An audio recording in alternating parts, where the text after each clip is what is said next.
Welcome everyone to another episode of The Floodgate. I'm your host, Ramzy Baroud.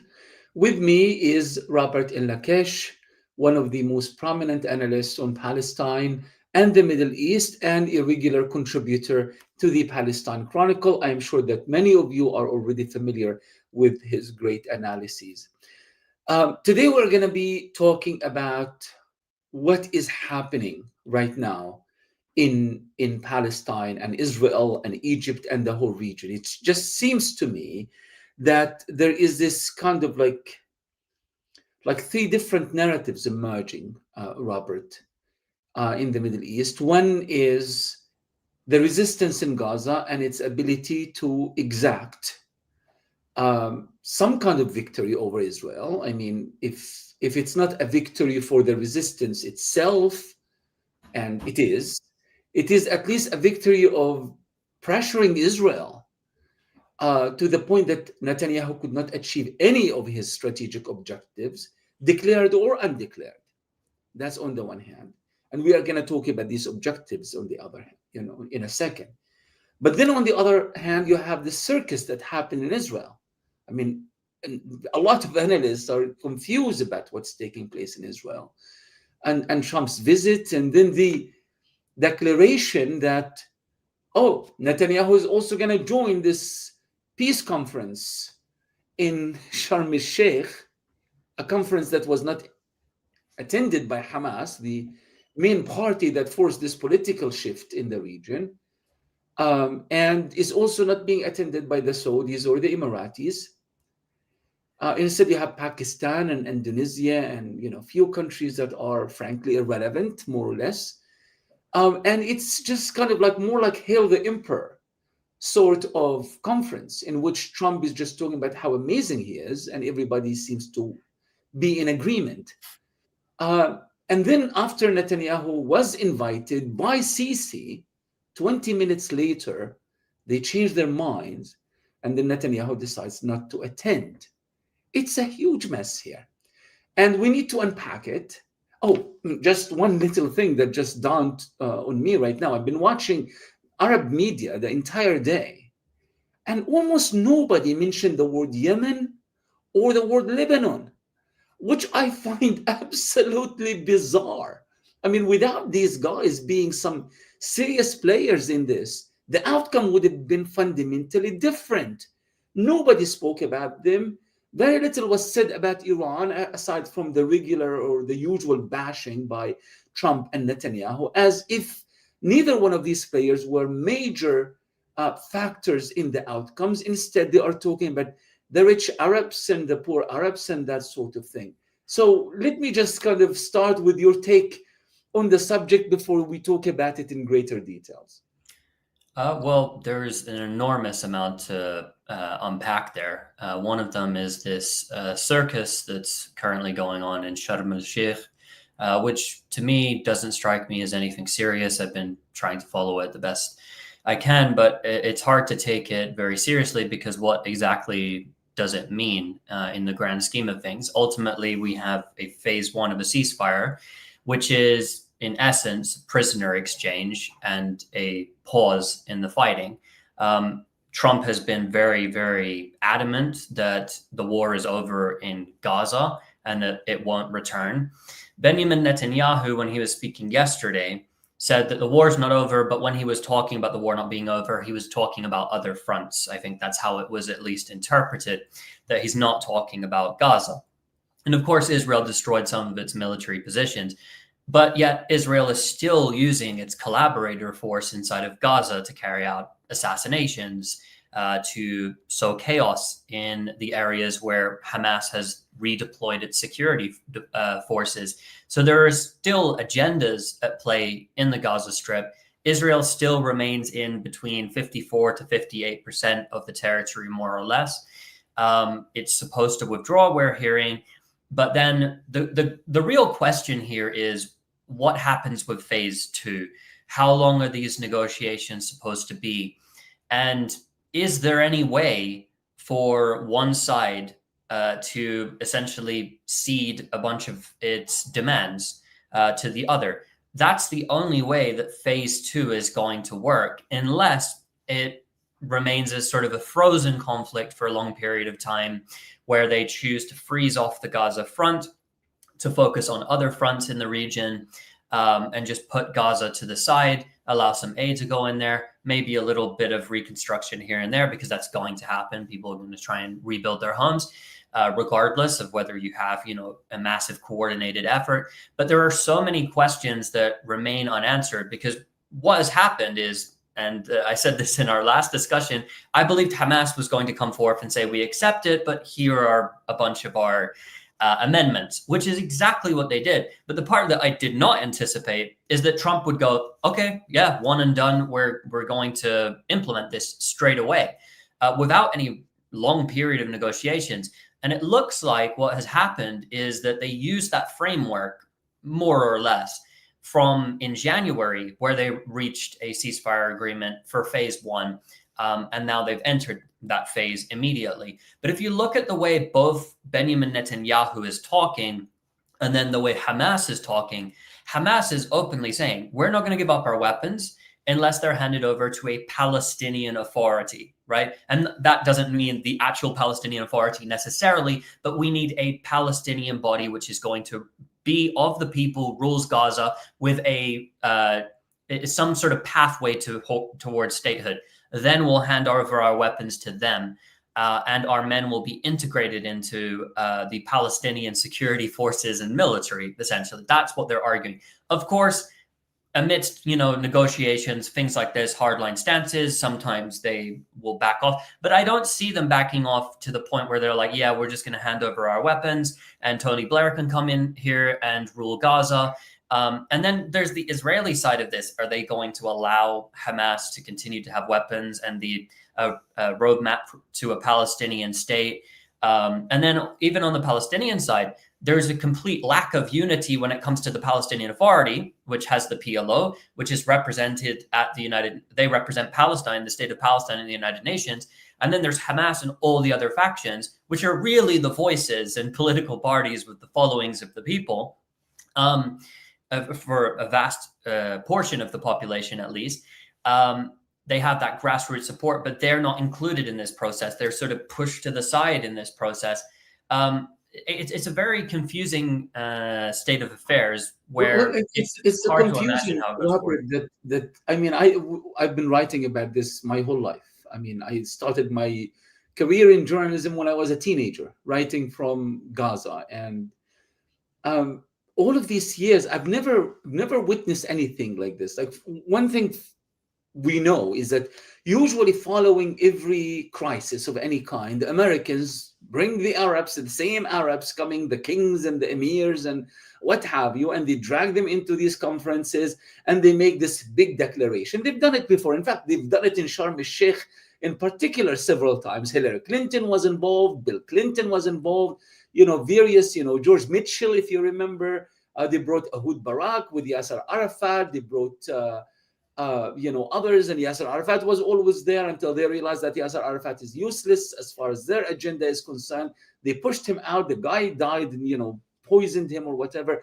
But there's always this idea that you achieve some kind of victory and you come and celebrate with a kind of a fanfare.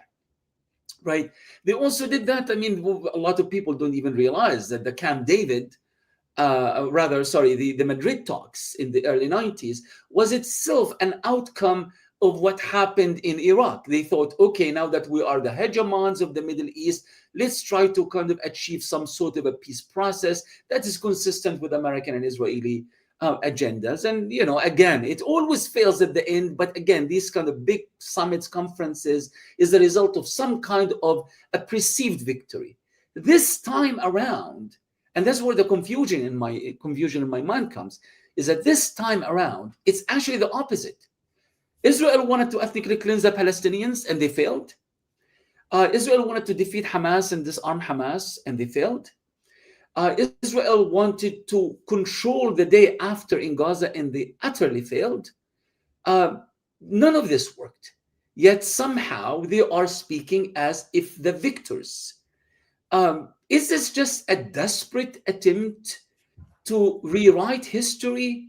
Or do you think that there is something that is going to follow this, that there is kind of a, and this is just the beginning of a new agenda in the Middle East? It's just a feeling, of course. And it's an educated guess, I'd say, or an educated opinion.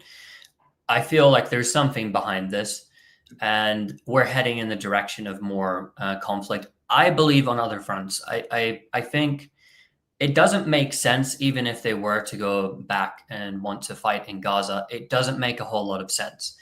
There are no objectives that they can possibly achieve there. And before, in the midst of their so-called Gideon's Chariots operation, number two, the second Gideon Chariots operation, they were supposed to be occupying Gaza City. That was their mission. All the military experts on the Israeli side, they said it would take 2 years, possibly 5 years. Some people said if we want to occupy all of Gaza and set it up like the West Bank, it could take as much as 10 years. And Eyal Zamir, the chief of staff of the Israeli military, said we need at least 200,000 soldiers to do this. And there were all of these, plans put out and presented about how they were going to occupy Gaza City and how that's going to look and everything. And in the middle of it, they launched the operation. And then suddenly Trump has declared, okay, we're going for a peace plan and there's going to be a ceasefire. So what that demonstrates is that Israel wasn't capable of achieving what it was claiming it was going to achieve with its grand scheme to occupy Gaza City. Number one, it didn't have the troops mobilized to do it.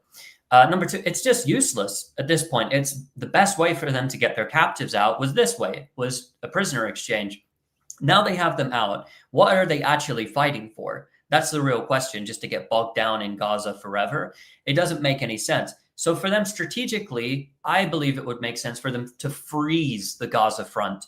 And if they freeze that front and it opens up with Lebanon and Iran, even at the same time, it might deter Hamas and the other groups from wanting to engage in anything. Even if Hezbollah is very successful in the north, let's say, maybe they even cross into the Galilee, it could deter Hamas from wanting to do anything as well. And that's important strategically for them to take Hamas and the other Palestinian groups off of the battlefield. That would make sense. But it's clear that they're not done with Hezbollah and they're not done with Iran. They make all of these claims about Hezbollah and Iran and defeating them, which are just utterly ridiculous, in my opinion, demonstratively false. That they've defeated them. They delivered blows to Hezbollah. In Iran's case, I don't think they did any significant damage to them. There's just no evidence for that. And Iran finished the round off strong. They were the last ones to deliver the missile strikes. And Israel never takes the last hit. It always wants to get its own blow in, significant blow at the end. So I would say that this is probably heading towards further regional conflict on other fronts, and it won't end there because ultimately, Benjamin Netanyahu, and this is the way he's been talking, believes that he wants to achieve this greater Israel where essentially Israel controls the entire region, not by entering all of the territory. So when we talk about the greater Israel, a lot of people have a misconception about it. They believe that, oh, well, if you're saying greater Israel, you mean that Israel must, occupy all the way from Iraq to Egypt. Hold on for a second, Robert. I mean, if we are to redefine the concept of the greater Middle East and say it's not an actual physical territorial control of the Middle East, I mean, wouldn't you, just assume that considering the role played by Jordan, by Egypt, by some of the Gulf countries, in some ways there is already a greater Middle East because these countries are not only not fighting Israel, they are actively supporting Israel and just are being subservient to an American-Israeli agenda. I mean, the guy talks about the greater Middle East as a political strategy, and at the same time he gets invited by the Arabs to come to Sharm El-Sheikh at the same time. I mean, wouldn't you consider this some kind of some new Middle East in the making, or rather greater Middle East in the making? Absolutely. They're part of the way there and they have the support from those regimes. But at the same time, there's still opposition. And so there's even fear from some of these Arab regimes of the power, both on the street and then militarily, and what they can get dragged into by Iran and the axis of resistance that it funds and leads, really. So, of course, that includes Hezbollah, that includes the Iraqi militias, of which there's about 250,000 men. And if they're mobilized, they can do a tremendous damage. They're not a joke. They haven't been yet mobilized. They haven't really been mobilized in their entirety since fighting Daesh, but they can do a tremendous amount of damage. And they also have an enormous amount of popular support as well from their own populations. Specifically, Hezbollah has a lot of popular support in Lebanon, despite what people say, especially amongst its Shia population. Ansarullah has support from Yemen, has the support of the Arab world, really. Not the leaderships, of course, but the people all support Ansarullah. There's very few people that would go, yeah, we don't like Yemen and the resistance from Yemen, especially how they've behaved during the Gaza genocide and the support front that they've put up. So it's threatening still, because Hamas, which was considered the weakest link of this axis of resistance, managed to pull off the most devastating blow against Israel in its history since its founding in 1948. So if Hamas is still there, Hezbollah is still there, all the Palestinian groups are still there. There's still these Iraqi militias which will take the order from the others and from Iran if they need to fight in a broader war to defend this axis. Ansarullah, they're all still there. None of them have been defeated. Not a single one are defeated. Some are weakened, but none of them are defeated. Then there's this strategic threat to Israel. And Netanyahu knows that. So that has to be basically cut. That has to be destroyed. There's a number of ways that they could try to go about doing this. Directly doing it, I believe that they would be defeated if they were to just launch an all-out war. I don't think that they could come off that as victors. But maybe Benjamin Netanyahu is crazy enough to believe this. But this whole idea of the greater Middle East is to put down all of the enemies or just make them irrelevant so they can't fight you properly. And then have all of these divided ethno-states and sectarian states throughout the region, which will be allied with Israel and have security pacts, at least with the Israelis, and will be opposed to each other and pose absolutely no threat to the Israelis and will basically be under complete domination. That is the greater Israel. And even if you go back to Oded Yunon, who's often referenced as the founder of this strategy, in his academic article in the 80s, he argued this. He argued that Israel needs to be sort of like an empire, because of course you can't just put Israeli Jewish settlers in Iraq and settle all of Iraq or parts of Iraq and all of Jordan and Syria and Lebanon. That doesn't make any sense. But it does make sense to weaken these states, to divide these states, to divide the different populations. And that's what they're doing. That's what they're doing. And they're dividing everyone between. It's actually working quite well for them outside the certain, these hubs of resistance in various parts of the Middle East, and the Arab rulers are playing along because, it's reaching a point that is actually quite complicated, even trying to analyze Arab regimes. It's one thing that you are seeking your own interest at the expense of the interest of the collective. It's a whole different thing that you are actually seeing the threat, that nobody is immune. The Qataris can be hit, the Syrian army destroyed, Egypt can be threatened. They are talking about taking over Syria, the Sinai Desert. So at one point you would think that maybe, not out of love for their people or out of self-respect or out of care for Palestine or hate for Zionism, is just your very regime is being threatened to be wiped out. And the Israeli media speaks about this openly and honestly, yet somehow they are still not getting it, and they are still serving the same agenda. But I don't know how possible is that. We know that the Gazans have very little. They have very little. Everything has been destroyed. But historically, Gaza is extremely proud when it comes to its rights. They are always standing, they are always fighting for the last 77 years, since the Nakba until today. Gaza did not stop. From the Fidaiyin to the Palestine to Liberation Army to Islamic Jihad to the socialists and finally to Hamas and everybody else. Under no circumstance does Gaza accept its fate, in a sense. So I can't imagine a scenario in which Gazans, yes, lost everything, but also so empowered as a people, and they have inspired the world that they would agree to a freeze in the fight against Israel when they lost over half of the territories in Gaza. We know that Israel is going to try to manipulate the aid to Gaza. We know that's what the Israelis do. Remember, they used to count calories. They are still counting calories on Gaza. So they are going to try to use the reconstruction of Gaza. They are going to use food and medicine and access to life-saving medications, especially cancer and all of that. They are going to try to use it to exact political concessions. But to what degree? I mean, it makes no sense for the resistance to come and say, you know what? In exchange for cement, here you go. Here are the weapons. Well, if that actually happens, Gaza, Israel will take over Gaza from Beit Hanun to Rafah and from Baroud to Nusayrat, and it's going to be over in the matter of 6 hours. So it makes no sense for them to give up their weapons. But if they don't, they are being told that you are violating the ceasefire agreement. They are violating the 21 or the 20 points of Donald Trump. So tell me how you think about the issue of freezing the conflict or the war in Gaza, if that was indeed Israel's intentions.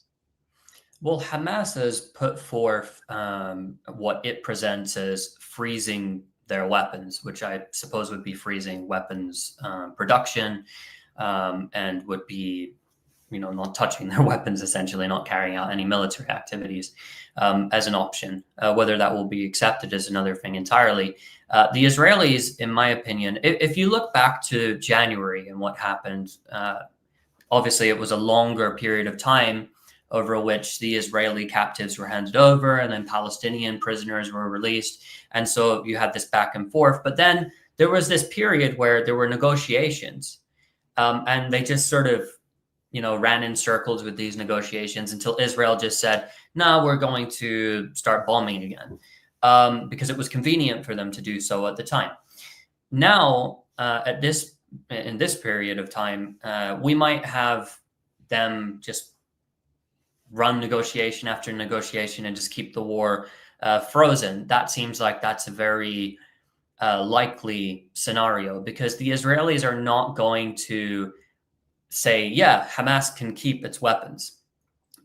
If they say that, and they the only way that happens is the United States actually put their foot down and they said, look, you're going to have to accept this. We're going to try and stop the road to a Palestinian state, but there's going to be reconstruction and all of the rest of it, which I don't believe the Trump administration is strong enough to do that. I hope I'm wrong. I sincerely hope I'm wrong.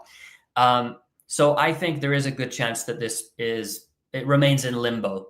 And we don't really reach phase 2 until a later period in the conflict, perhaps when the Israelis feel like they've taken on Iran and Hezbollah to a sufficient degree, or they have been strategically defeated by them, and then they have to ultimately come to the table and accept, okay, we're withdrawing from Lebanon. Okay, in Gaza, it's going to be this. They might not accept a Palestinian state, but they might just accept, okay, we're going to leave it like this, and there's going to be, Palestinian body in Gaza, and we'll sort of leave things on the side. Because if you look at after the 12-day war with Iran back in June, the Israeli population, after being overwhelmingly in favor of continuing the war against Gaza, suddenly they shifted, which was very interesting. They shifted against the war with Gaza, the population. They wanted it to end. And now we can put that down to they wanted to get their captives out. They didn't want soldiers to die, for sure, but they wanted the war over. And I think there's a sort of fatigue amongst the Israeli population because they're so incredibly isolated all over the world. Even the population itself, when they travel and they want to go to Spain or Cyprus or Italy or Greece, people want to throw bricks at them because they're like, okay, are you a soldier? Do you support killing children? And these are the sort of conversations that they're going to be confronted with, because most of them in some way are one step removed from a war criminal or is a war criminal and involved in the army and involved in what's been happening, if not Gaza, the West Bank or Lebanon or Syria, in war crimes. And so people feel that pressure, the population does. There's about 60,000 businesses eliminated. And then you look at Eilat, the port of Eilat, shut down. Industry there, the tourism industry, even the domestic tourism industry took a massive hit. So the Israelis don't even want to go on holiday in Eilat. They don't want to go on holiday, in the Jolan anymore, or at least the northern border area. A lot of people, they haven't returned to their homes in Kiryat Shimona and other areas. They don't want to go on holiday there, definitely not. They're scared. So the population moves closer to the center. The figures that we have, we don't have an accurate estimate of how many Israelis left, so we had to be honest about that. But the figure that's floated is around 1 million. So 1 million people leave.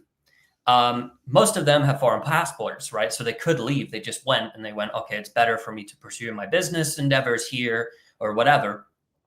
So portion of the population left. There's a huge problem with the economy. And then there's the internal divisions. And a country of people, right, with an ideology of what Zionism is, that is on polar opposite sides, that hate each other, that fundamentally disagree on basically everything, other than that they all hate Palestinians and they want to conquer everyone and kill, the opposition, and Muslims are bad, X, Y, Z. But other than that, other than their hate and contempt for the people of the region, then what else is uniting them? They're actually, they're completely different ideologically from each other. They're on the opposite ends of the spectrum. So the Israelis themselves have this massive pressure and these huge problems to deal with internally, which is also what's pushing them to continue to go to war. Because as long as they're at war, as long as they're still fighting the enemy, then they don't have to look internally and start to want to solve their own problems because they've still got the enemy to fight. At one point, that paradigm doesn't work anymore. I mean, there's a Hebrew word, I can't remember what it is, but it is something to the effect of the world is against us. It is something that actually unifies Israeli society when they feel that the more isolated they are globally, the more unified they become nationally and locally. But this has come at a very, very heavy price. We're looking here at nearly 2,000 Israeli military vehicles that have been destroyed in the war. I don't know. I mean, I've been looking at some numbers from previous wars against Arab armies. I don't think that they have lost that, the kind of losses that they have experienced at the hands of a group of people that actually make their weapons from the unexploded munitions that are tossed on them by the Israelis. I mean, honestly, historically, I don't think I've heard of anything of this nature. I mean, Hezbollah has been powerful in terms of its performance in Lebanon, but they actually get weapons and they get supplies, but Gaza doesn't get anything. They don't even get clean water or food, and they managed to humble the Israeli army. Let's acknowledge that. A lot of people are going to run away from this particular conversation because it can be quite, difficult to sell in mainstream society, and people want to keep their jobs, sort of thing. But from a historical point of view, we cannot lie to ourselves. If the Palestinians did not resist, and by the way, the resistance is not just guns and bullets, and the resistance is that embrace by 2 million people that made it possible for them to continue fighting. Palestinian Authority has more weapons than all Palestinian groups in Gaza by far. I mean, they didn't fire a single bullet on an Israeli soldier. To the contrary, they are using the weapons to control the angry masses of the West Bank, and sadly, successfully so. So if the Palestinians didn't resist and did not use and apply their sumud, their resilience, in a way that they've never done. I mean, like the first time that we actually see the word sumud move away from being a conceptual, intellectual, academic concept to something political, useful, is an actual tool that allows people to survive. If that did not happen, the Israelis will be building casinos on the beaches of Gaza as we speak. And most likely some of their Arab friends from the Gulf will be coming to wine and dine with them as well. So that has to be acknowledged. That was number one of why they have failed on achieving anything in Gaza. I mean, if you look at Netanyahu today, he looked like heartbroken, like a child who wanted toys so bad and he didn't get it. He looked humiliated. And not just that, he was schooled by Trump. I mean, Trump, when he spoke at the Knesset, he looked like the emperor. While Netanyahu is just sitting in kind of listening to him. As I mean, this is the end in my mind. This is the end of this coveted independence. Remember how the Israelis are constantly telling the Americans, telling them, they give them money, the Americans give the Israelis money, and the Israelis keep saying, hey, listen, we are an independent country, we're not just another star in the Israeli flag. Netanyahu's son said that repeatedly, Ben Gvir said that repeatedly. But it turned out that they are just another star in the American flag, and it's Trump who imposed himself for his own interest on Israel and on everybody else. But I'm still confused about something. It's like we are talking about three different subjects here, three different dynamics. One is what's happening in Gaza itself. The second is what's happening in Israel and this future division that is going to result from this. You and I know that Israel is not going to just emerge out of this. I mean, they were already divided. They are already turning against each other when Netanyahu tried to take over the judicial, the so-called judicial reforms. They already hate each other. They are already at the stage of civil war, to the point that the Israeli president Herzog himself warned against a civil war in Israel before all of this. And now the genocide happened. It's added to all of this. So Israel is a whole different mess, and that is going to, kind of show itself in the future. But what's happening with the Arabs and Trump, they are signing an agreement. They are signing a ceasefire agreement. Why is Trump signing the agreement? On behalf of whom? And why is Egypt or whomever is signing an agreement on behalf of Hamas? And another issue is that if Hamas is so irrelevant to this extent, I'll tell you something. I went to this TV interview in some channel somewhere, and that was the day that Hamas agreed to the Trump's agreement. Of course, they only agreed to 3-4 points in the agreement, but the guy tells me, that the show host tells me, he says, Ramzy, finally the world was holding its collective breath, and Hamas has finally decided to sign the agreement. And I was like, the moment he said that, I was like, this is kind of quite funny and bewildering, that the entire world is holding its collective breath so that Hamas, supposedly this marginal, irrelevant group, would sign an agreement. I mean, how can you marginalize Hamas? How can you marginalize the people who force the world to hold its collective breath? So I feel like there's lots of delusions happening here. Do you think they're just lying to themselves? Is there a plan? Help me understand this. I think for sure there's some kind of agenda that they have in all of this, and we should be cognizant of that, and that they could do anything. They could turn around tomorrow. And by the way, if Israel starts bombing Gaza again and tears up this agreement because it blames Hamas for X, Y, Z, it is a reflection of severe weakness in terms of its regional strategy, in my opinion. It's a very, very stupid move militarily. And we were just talking about the military front here. And a lot of people look at it and go, oh, Gaza was annihilated. All the buildings are gone. At least 70,000 people roughly were killed. Around 200,000 almost people injured. It's a lot more than that, of course, that were injured, but they're not all tallied. And because of this, Gaza is no more. Gaza is done. There wasn't a war and wasn't resistance because, they didn't manage to kill anywhere near the Israeli soldier. There's going to be no parity when you have a guerrilla group which fights from underground inside tunnels, that makes its own weapons domestically with the talent of its own domestic engineers, with no help from the outside, essentially nothing, versus one of the most modern militaries on the entire planet with the full backing of the United States, the world superpower. So even Sayyid Hassan Nasrallah, the former Secretary General of Hezbollah, he said there is no parity between us. This is Hezbollah speaking, which is much more powerful than Hamas. We don't have parity with the enemy in terms of weapons, but we do in terms of strategy and our willingness to fight, etc. Look at Hamas and the way that it has behaved. Number one, it began by dealing the biggest blow that the Israelis have ever witnessed. Their sovereign command collapsed. A lot of people like to say a lot about October 7. One of the things they don't mention is the military objectives achieved with that attack.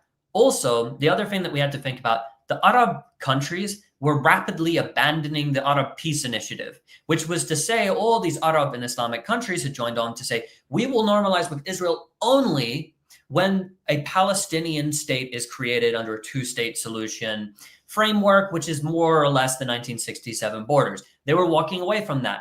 Mohammed bin Salman, the Saudi leader, was openly saying we're closer and closer each day to reaching the agreement. Biden, this was his, crowning achievement that he wanted of his presidency, to achieve normalization between the Israelis and the Saudis. And they were setting this up. They even went as far as going to Iran, releasing certain frozen assets so the Iranians would stay out of the picture and not do anything to jeopardize the normalization agreement. Hamas saw this all. Hamas saw that the Palestinian people have been completely sidelined, that there was absolutely no hope for any pathway towards a Palestinian state, a one-state or a two-state solution, nothing. That the Palestinian Authority, back in 2017, they tried to do a deal with them to bring the PA into Gaza, to take over control of Gaza. Israel and the United States crushed that, forced the PA to withdraw from it, and it didn't happen because it was all collapsed. They had no other options. They tried mass nonviolent resistance. They were at a stage where they were like, we want to dramatically shake up not only the state of affairs for the Palestinian people, the entire region. Let's shake everything up. Let's take a stab at this. And they did. And I think their operation was beyond anything that they could have imagined that it would have actually led to. I don't think they understood exactly how it was all going to go down. Quite frankly, that's perhaps, something that is up for debate. And I would cede to maybe they did know everything. I don't know. But when they committed their initial attack, they delivered an enormous blow. They shook up the region. They changed the state of play completely. Then they let the Israelis come in. And this is something Al-Aruri, he said, we want the Israeli tanks in the streets of Gaza City. We're waiting for them so we can besiege them, and we're going to attack them, and we're going to surround them and wage guerrilla warfare. That's what Hamas did. Did Hamas inflict the same amount of casualties?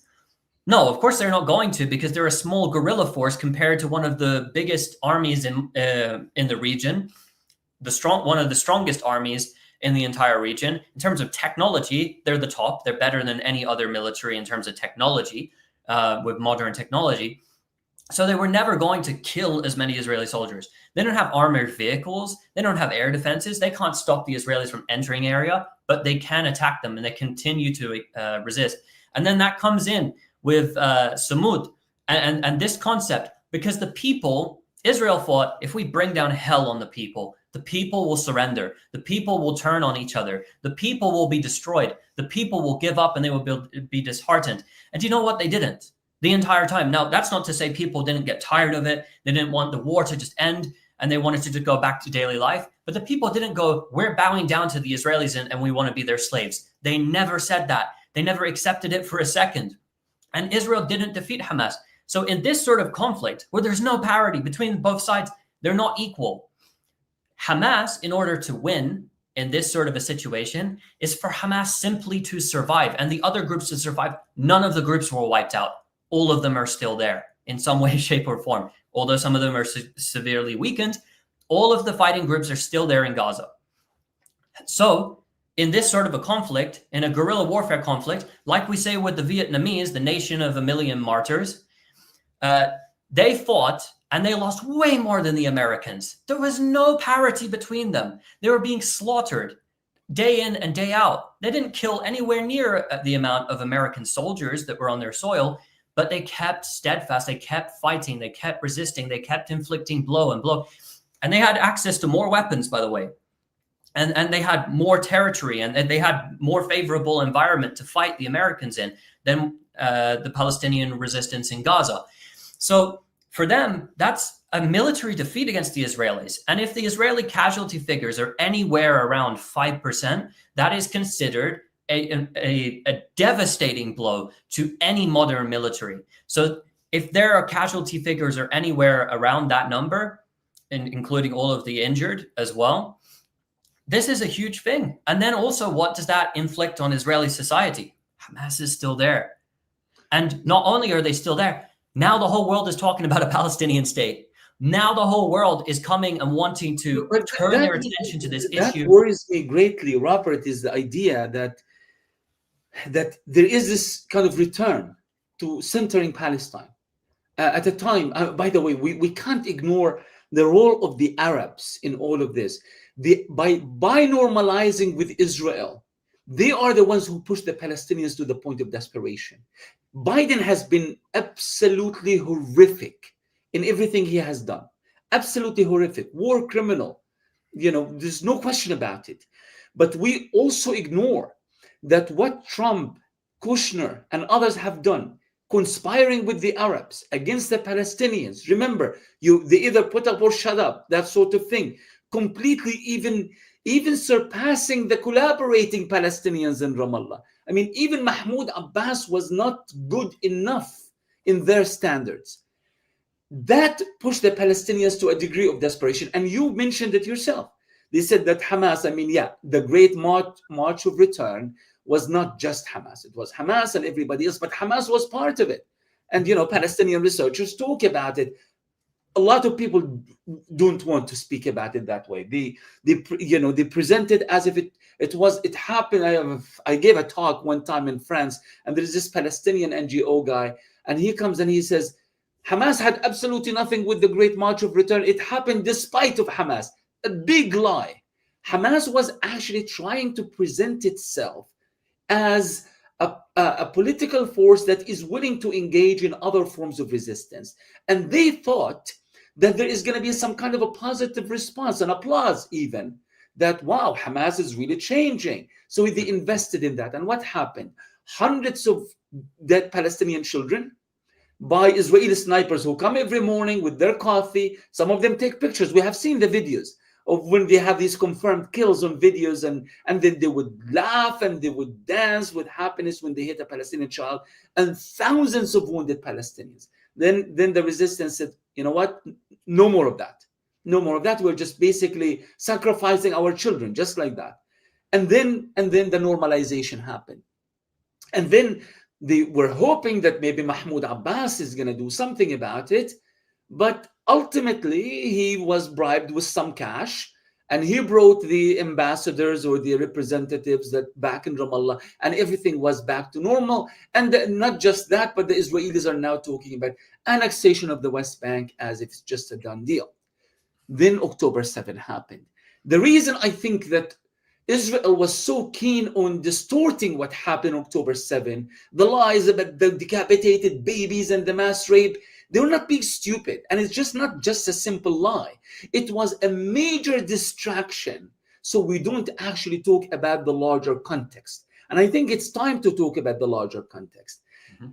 So Trump is now trying to bring the Arabs back to revive that normalization element. He wants to bring them back and to continue the conversation as if a genocide did not happen between his first term and his second term.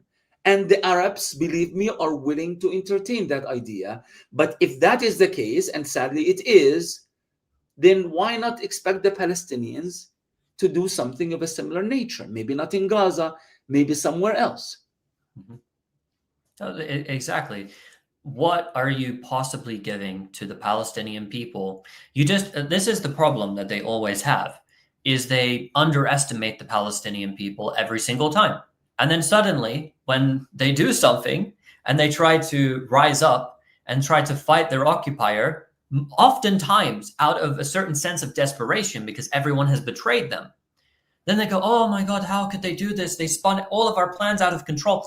And then there's this sort of culture of blaming the Palestinians. And we see this with many of these Arab regimes of trying to blame the Palestinians. Oh, why did they do this? Or even, sometimes you get this between West Bank and Gaza.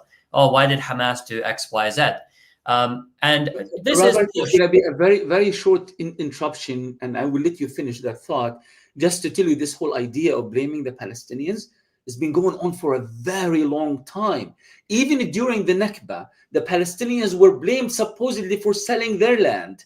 You know that. Mhm, mhm. And ever since, so this is not about Hamas, it's not about genocide, it's just the culture of the Arabs of trying to weasel their way out of their moral responsibility towards their brothers by blaming the victims for what Israel is doing. Carry on.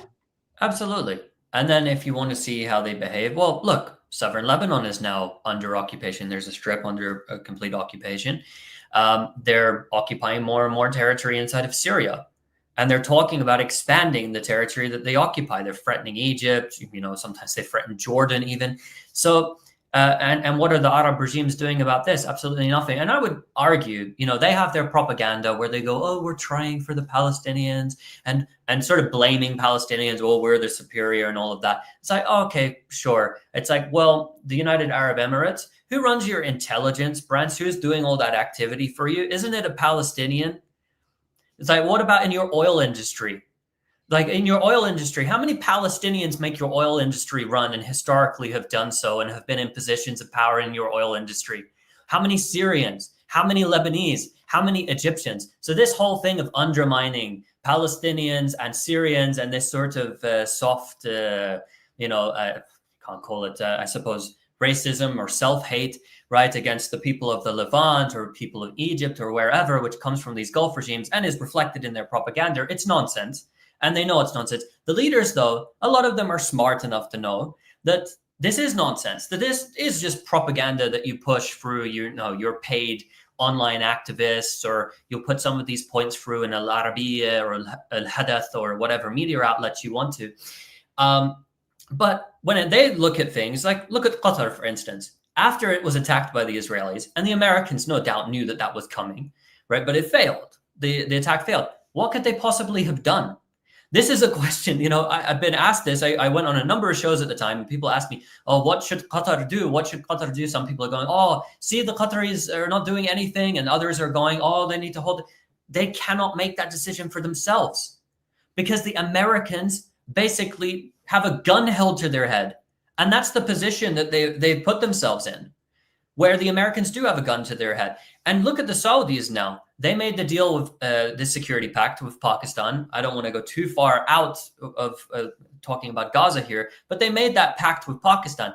A part of that has to have been motivated by, well, if the United States and Israel are going to go to war with Iran again, and Iran has demonstrated that it will hit a U.S. military base in Qatar, and it's saying that it will freeze the oil flow, if we have a relationship with Pakistan, maybe that can stop Iran from hitting U.S. military facilities, air defense, whatever, inside of Saudi Arabia itself. Part of that is that's part of the calculation there, because they understand that they're trying to save themselves at this point, and then they're being pushed from all these directions, but they can't. I don't think they can even do anything about it because they don't have that level of autonomy. When we talk about the Saudis and we talk about the Emiratis and the Bahrainis, as if their leaderships have this level of autonomy where they can actually do things.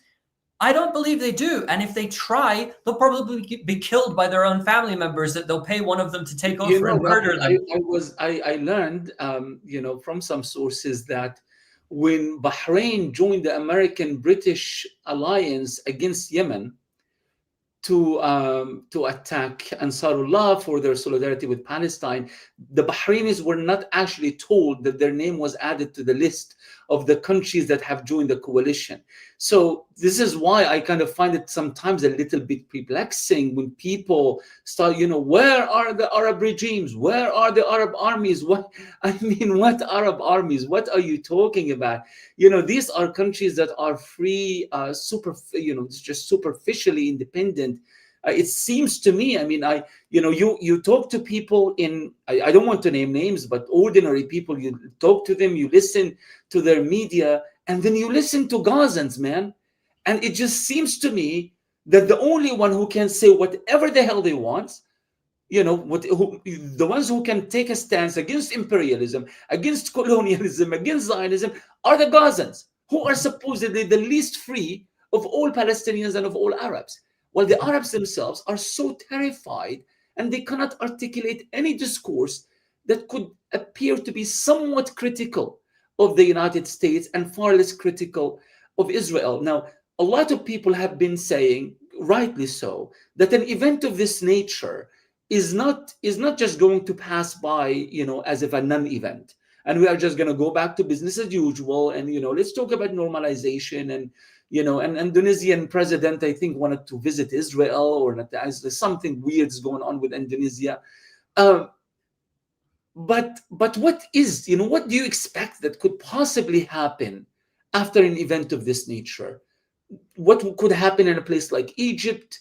What could happen in Jordan? Is this event going to just kind of carry on as if just another war, despite of how horrendous it has been? Or do you think there could be some major political outcomes? And if yes, what kind of outcomes? Well, in order to read this, because of course we could go down a number of different sort of rabbit holes, and I could lay out different scenarios, but it would take a long time, and it would be fruitless. Maybe all of them don't come true. So in order to look at this, we have to sort of zoom out a little bit, and then look at how this all ends. What is the end stage here, and how do we find a solution here? Okay, this is very broad, and people go, "Oh, you're trying to find it." No, either there's going to be a two-state solution, there's going to be a path to a two-state solution, which will be imposed on the Palestinian people by the Europeans, and the Americans would have to get on board. And there's going to be some pathway to that. And that's a way to at least, I'd say, put a Band-Aid on it and close this, at least for this certain chapter. There's that. What happens after that is done, and that sort of a deal is done. We don't know. Or this continues to go until the regional resistance is defeated, or the regional resistance inflicts a strategic defeat on the Israelis. It's one of the two. There's no way that this just freezes forever, even if they freeze the Gaza front, let's say, and they allow reconstruction material to come in. They just sort of let it, they don't say anything explicitly about disarmament, and Hamas say we're going to freeze our weapons. And even if a scenario like that happens, and it lasts for years, let's say, and part of Gaza is rebuilt, and also let's say that even happens, right? Then there's still the question of where is it going from here? The Israelis are still expanding their settlements in the West Bank. The Israelis are still inside of Syria and pushing deeper. The Israelis are still going after Hezbollah. They're still interested in crushing Iran, and they want to fight all of the regional actors. So they're not done with their project. So one side has to win in one way or another, or there has to be a middle ground agreement reached, which sort of puts it on pause or stops it for the foreseeable future. If the first is not reached, if Israel will not agree and cede to a two-state solution, which it won't create a Palestinian state, then eventually what we have to be looking at this as is a long war. This is a long war, one which could last quite some time, and it will have pauses on different fronts at different phases, but is ultimately always ongoing. It's not a war that stops because the Gaza front stops. It's not a war that stops because Hezbollah stops firing for a period. It's a war that is going to be ongoing until one side wins in one way, shape, or form. Or perhaps the Israelis internally collapse. Well, do you think Netanyahu would be the man of the era? I mean, all logic tells us that it's over for him. I mean, how many chances will this man be able to get after the tremendous failure from a Zionist point of view? It's tremendous failure. You were supposed to lead us into a greater Israel, a better Israel, a stronger Israel. Instead, you had your whatever handed to you in a place like Gaza. And yeah, you talk about astounding victories in Lebanon. If you won against Lebanon, you would be in Lebanon. You wouldn't be, these daily bombings trying to kind of send a message that I'm still in control. And if you won against Iran, why do you want to go for another war against Iran? I mean, didn't you already win? So it kind of makes no sense. And I think Israeli military analysts and political analysts, they already understand that. Do you think that a Zionist project that is so important, not just for Israel, but the entire Western Hemisphere, is going to be sacrificed so easily because of this deranged man who is just trying new things and failing every single time? Or will they find a way to move him from the scene altogether? That's a big question. That perhaps they could remove him and they could put in somebody that will fall into line with the more strategic thinking Zionist camp that do try to play that long game, that they adhere to what the United States, what the Pentagon tells them, what U.S. intelligence would advise as well, because they work together ultimately.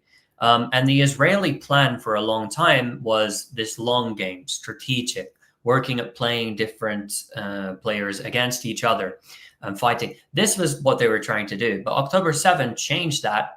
And suddenly Netanyahu wanted to achieve what he sought to achieve in decades inside of a year or two, which he's failed to do. Ultimately, we could have never imagined that Israel would have pulled off something as successful as its operations in Lebanon with the pager attack, the infiltration of Hezbollah, and the assassination of its senior leadership. Nobody would have imagined that they could have been capable of doing something like that. And they had that opportunity right then, even if they wanted to close that war immediately, which they could have used to sort of besiege Hezbollah politically. And they could have maneuvered in a rather intelligent way, but they didn't. They wanted to go all the way. Well, we're going to try and use this opportunity to crush Hezbollah and go to the Litani and all of this. And they failed. They couldn't take areas like Khiyam. They got battered when they were trying to enter Khiyam, which is on the border. So they at every single turn, they've had all of these opportunities. It's true. There has been significant mistakes by the axis of resistance. There has been. But at the same time, they haven't taken advantage of them properly, and all their foes are still there. And actually now they're ready for a big fight. They're not talking about just closing. No, Hezbollah, the next time Hezbollah has a war with Israel, this will be an enormous war. It won't be just some little like thing for for a period where they're just trying to sort of defend themselves. It's going to fight a massive war with them. That's very, very clear. That's why they're not firing every day. They're preparing for something big. The Iranians, I think they received the message loud and clear, and they're also preparing for another round because the Israelis have not eliminated the threat from Iran. Far from it. And they understand that very, very well. And even if you read in their think tanks like Washington Institute for the Near East Policy or the FDD and these other pro-war think tanks in Washington, or even the Israeli think tanks, they're all saying the same thing. Yeah, the weapons are still flowing to Hezbollah. They're admitting that through Syria. They admit that there has to be another round with Iran. They want to make this round limited, and then it has to be the last round. But how that would work, this is an open question. What do you want to do? Attack Iran's infrastructure and then hope that the sanctions over time lead to the fall of the government, like in Syria? Like, is that sort of what you want to do? Like, how would that work? Anyway, with all of this, the Israelis are sort of stuck. They don't actually have a strategy to win. But at the same time, nobody has decisively won anything. There's no decisive victory on any side. Everyone's just sort of sitting here. Okay, there's sort of a ceasefire here, a ceasefire there. And then they're waiting to see how does this develop. Which is kind of unprecedented in the history of conflicts. I mean, we know from previous wars, you either win or you lose. And Israel could have lost repeatedly in the past, but the Americans always come to the rescue. Always. I mean, in Gaza, I don't think they would have been able to last more than 30 days because of the lack of munitions. The Americans come to the rescue, and they are able to kind of channel the Israeli war, fuel it for 2 years until Trump put his foot down. But here's the thing. It seems to me that the Americans too have no plan. I mean, throughout history, we know how we study American presidents, American administrations through their doctrines. Everyone has a doctrine. Obama had this weird doctrine of leadership from behind, because he did not want to go back to kind of full-scale war, as was the case in Iraq. But it's like you listen to Trump, and it doesn't seem like he has a doctrine. It doesn't seem like he contradicts himself. He refers to Hamas as tough and smart, and at the same time, he wants to he doesn't think that they are of any relevance and they need to be destroyed and so forth and so on. And Israel knows that Trump, is a man with no plan, and he's just there inflating his own ego. So, where is this gonna go then? If the Americans have no plan, how far are the Americans ready to support Israel in Iran? I mean, the US cannot go to, and they need millions of soldiers to fight in Iran. So we know that they are not going to go to war there. So they are doing this kind of symbolic, like, okay, I'll just bomb a couple of things here and there. Hopefully that's going to make you happy. We declare victory, we move on. The Israelis know that this is nonsense and it's not going to work, but the Israelis are not able to win anything on their own. So why is it for the interest of the Israelis to keep trying to start these new conflicts that they can't finish? Well, this is the big question. I think they can't end it because Netanyahu ultimately and his regime, they think that they can be the ones to, liberate all of historic Israel and finally defeat the Iranians. And that's part of the reason you mentioned it earlier with the beheaded babies and the systematic mass rape campaign. And they threw the babies in the ovens and hung them from clothing lines and all of the rest of it that they said. That had to be hyped up so that they could justify this regional war that they wanted to have, because the Israelis saw it as not only, well, we can try and get away with some stuff in Gaza and we can try and end the Gaza question or answer the Gaza question by eliminating Gaza and ethnically cleansing it. But also what we can do is we can fight all of these regional actors, and now we have the excuse to do it. But the problem that they face is they haven't been able to pull off any of these victories. So now they're in a position where they're sort of calling on the United States to help them in this mission.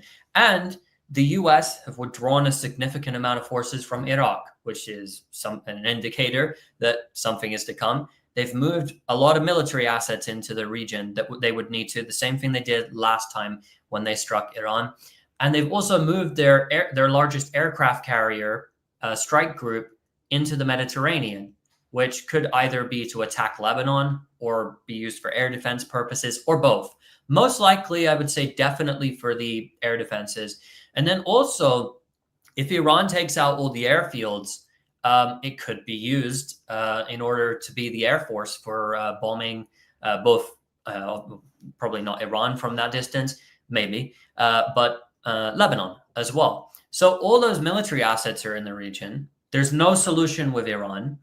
The phase 2 of the Gaza agreement, neither side is in agreement about it. And the only way that Hamas and the other Palestinian factions most certainly would accept disarmament is if they could get a Palestinian state out of it. They've been very clear about this. Hamas doesn't care about governing just Gaza. They want a Palestinian state. That is the whole point of Operation Al-Aqsa Flood. That's the whole point of this entire war, was Palestinian statehood, for freedom for the people. That's the whole point. Whether that's all of Palestine as a state, or it's in 22% of the territory. They want some sort of Palestinian state. They're fighting for that. That's why they launched this program. And Yahya Sinwar, he was very open about this. He's very clear about his intentions for years leading up to October 7th. So for certain, all of these fronts have to have some sort of solution. There's no solution on any front. And so it would be somewhat naive to sit here and say, yeah, I think the Gaza war is going to close and then all of the others are just going to come onto this massive regional peace agreement and just like everything's going to happen. There's going to be no Palestinian state, but the Palestinians will disarm, and then Hezbollah maybe will disarm, and the Iraqis and Iran will be, in a relationship that will normalize with Israel. I mean, this is just ludicrous. Obviously, this is not going to happen. Wait a minute, ludicrous. So you're saying that President Trump is wrong to claim that he just fixed a conflict that has been around for 3,000 years. Then he said 5,000 years, and he said it doesn't matter. Oh, he said 500 years at one point, Ramzy. 500. I heard him say, I think he slipped. It's like he was saying the Abraham Accords. He was trying to say, like, it's pronounced Abraham.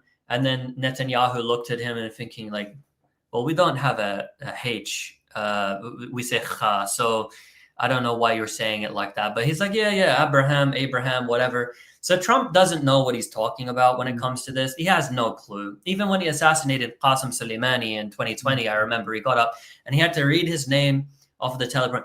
Qasem Soleimani. Right. Like, and he was trying, he had to Someone enunciate else it. is clearly running the show. This guy is just a clown, and someone else is running the show for him. I just want to finish. You've been so kind and generous to join me for this long, but I just want to finish on the West Bank.